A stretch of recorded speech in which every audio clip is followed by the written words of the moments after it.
Today we are going to explain some important MCQs of chapter number 2 of class first year FSC. Chapter 2 is experimental techniques and chemistry.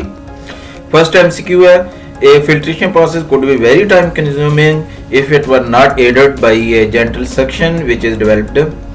Number A option है, if the paper covers the funnel up to its circumference. Number B, if the paper has got small size pores in it. C, if the stem of the funnel is large so that it dips to the filtrate.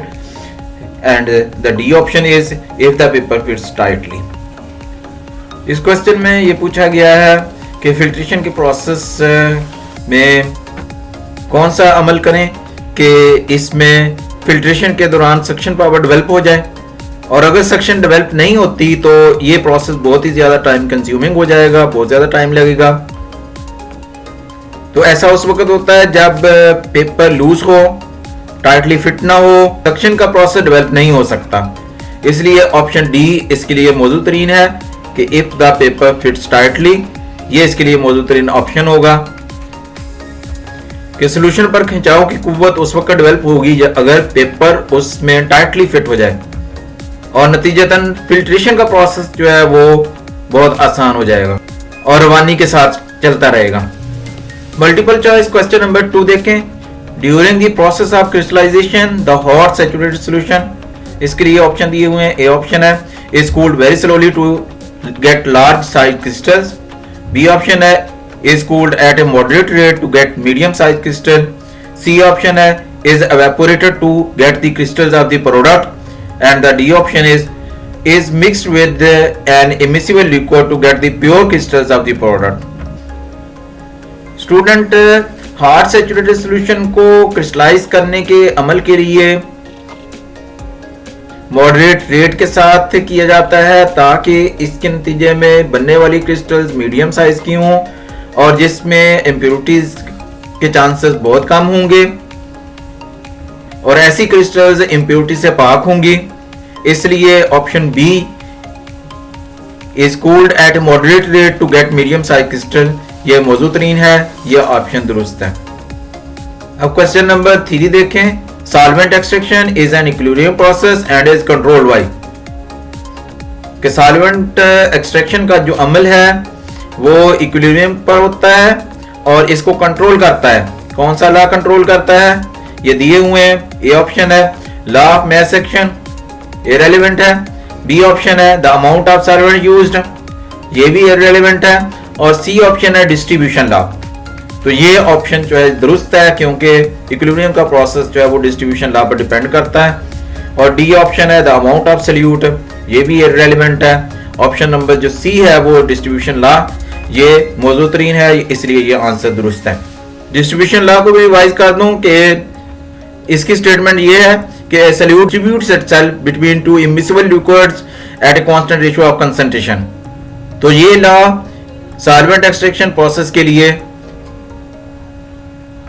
इस्तेमाल में आता है। Question number 4 है solvent extraction method is a particularly useful technique for the separation when the product to be separated is number A non-volatile or thermally unstable, B volatile or thermally stable, C non-volatile or thermally stable, and D volatile or thermally unstable। Student से ये question भी solvent extraction method के हवाले से है कि ये technique किस तरह के सॉल्यूट्स की सेपरेशन के लिए इस्तेमाल में लाई जाती है। तो इसके लिए जो ऑप्शन डी है वोलेटाइल और थर्मली अनस्टेबल, ये मौजूद नहीं है क्योंकि जो वोलेटाइल सब्सटेंसेस होते हैं वो आमतौर पर ज़्यादा तैरान पजीर होते हैं, इसलिए वो गैसीय हालत में तब्दील हो जाते हैं। हीट करने के प्रोसेस के अमल के नतीजे में या तो वो गैसीय हालत में तब्दील हो जाते हैं या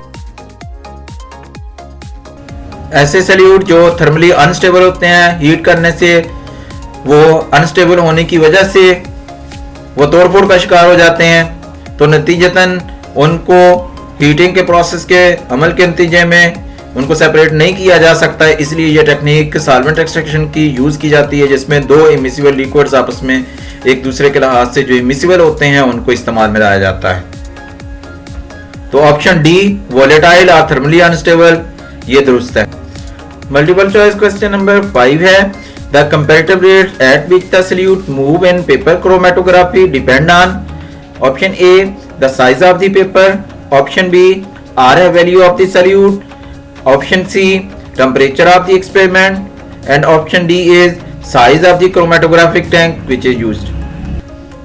हमें पता है कि पेपर क्रोमेटोग्राफी की टेक्निक को इस्तेमाल करते हुए जो सॉल्यूट्स हैं उनके RF वैल्यू को मालूम किया जाता है और उनको एक दूसरे के लिहाज से कंपेयर कर लिया जाता है और डाटा को मैच कर लिया जाता है लिटरेचर के साथ, जिससे हमें उसके सॉल्यूशन में आसानी से कंपेयर किया जाता है।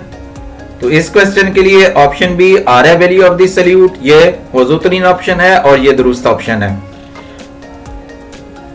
RF वैल्यू होती है distance travelled by A component from the baseline over the distance traveled by the solvent from the baseline। तो ये एक वेल नोन पैरामीटर्स है, पेपर क्रोमेटोग्राफी में इस्तेमाल किया जाता है। इससे आप सब बखूबी वाकिफ हैं, इसलिए ये ऑप्शन जो है करेक्ट है, RF value of the solute. Multiple choice question 6 which of the following substances are use as decolourising agent. Option A है एस्बेस्टस, ऑप्शन बी है कंसंट्रेटेड H2SO4, ऑप्शन सी है animal charcoal and option D है silica gel. ये crystallisation के हवाले से question है कि क्रिस्टलाइजेशन के प्रोसेस के दौरान क्रिस्टल्स को डिकलराइज करने के लिए कौन सा एजेंट इस्तेमाल किया जाता है। इसमें 4 ऑप्शन दी हुई हैं, उनमें आपने पढ़ा है कि एनिमल चारकोल को आमतौर पर इस्तेमाल किया जाता है। उसकी वजह यह है कि एनिमल चारकोल को सॉल्यूशन में डालते हुए इम्प्योरिटीज एडहियर हो जाती हैं एनिमल चारकोल के ऊपर और वो सॉल्यूशन से रिमूव हो जाती हैं और क्रिस्टल डिकलराइज हो जाती हैं। इसलिए ये ऑप्शन एनिमल चारकोल मौजूदतरीन है, ये ऑप्शन दुरुस्त है, तसव्वुर किया जाता है। मल्टीपल चॉइस क्वेश्चन है 7 The most common solvent used in solvent extraction is option A acetone, option B ethanol, option C rectified spirit and option D is diethyl ether। तो solvent extraction के लिए जो सबसे ज्यादा कॉमन इस्तेमाल किया जाने वाला सॉल्वेंट है वो है डाइथाइल ईथर। तो ये आंसर मौजूदतरीन है। उसकी वजह यह है कि ये आमतौर पर नॉन पोलर होता है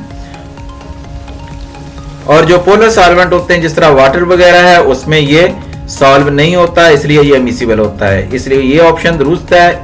आप ऑप्शन डी इसको दुरुस्त तस्वर करेंगे और इस ऑप्शन को टिक करेंगे। मल्टीपल चॉइस क्वेश्चन नंबर 8 है direct conversion of solid into vapours is called. कि सॉलिड को वेपर्स में डायरेक्टली जब हीट करते हैं तो सॉलिड डायरेक्टली वेपर्स में तब्दील हो जाता है, ये प्रोसेस क्या कहलाता है। ऑप्शन ए दिया हुआ है क्रिस्टलाइजेशन, ऑप्शन बी है सब्लिमेशन, ऑप्शन सी है डिस्ट्रीब्यूशन, ऑप्शन डी है वेपराइजेशन। तो इसके लिए ऑप्शन बी जो है वो सब्लिमेशन है, जिसको हम तस्हीर कहते हैं, ये इसके लिए दुरुस्त आंसर है। तो ये ऑप्शन नंबर बी ये करेक्ट है। मल्टीपल चॉइस क्वेश्चन नंबर 9 है solvent extraction is a process. कैसा प्रोसेस होता है सॉल्वेंट एक्सट्रैक्शन। इसके लिए ऑप्शन दी हुई है, ए ऑप्शन है एक्सोथर्मिक है, बी ऑप्शन है एंडोथर्मिक है, सी ऑप्शन है इक्विलिब्रियम है और डी ऑप्शन है नॉन इक्विलिब्रियम। तो इसके लिए जो सी ऑप्शन है इक्विलिब्रियम ये दुरुस्त है, इस पर टिक करेंगे। स्टूडेंट्स क्वेश्चन नंबर 10 देखें। Iodine dissolved in water in the presence of KI due to the formation of which of the following species. Number A option है I2, बी ऑप्शन है I, सी ऑप्शन है I3 negative, I4। इन चारों option में option C I3 negative यानी tri iodide ion ये option दुरुस्त है। इसकी वजह यह है कि जब आयोडीन में पोटाशियम आयोडाइड का सॉल्यूशन डाला जाता है तो पोटाशियम आयोडाइड आयनिक होने की वजह से आयोडीन को अपने अंदर डिसॉल्व करता है, नतीजतन ट्राई आयोडाइड आयन बनता है। तो ये ट्राई आयोडाइड आयन दुरुस्त ऑप्शन है।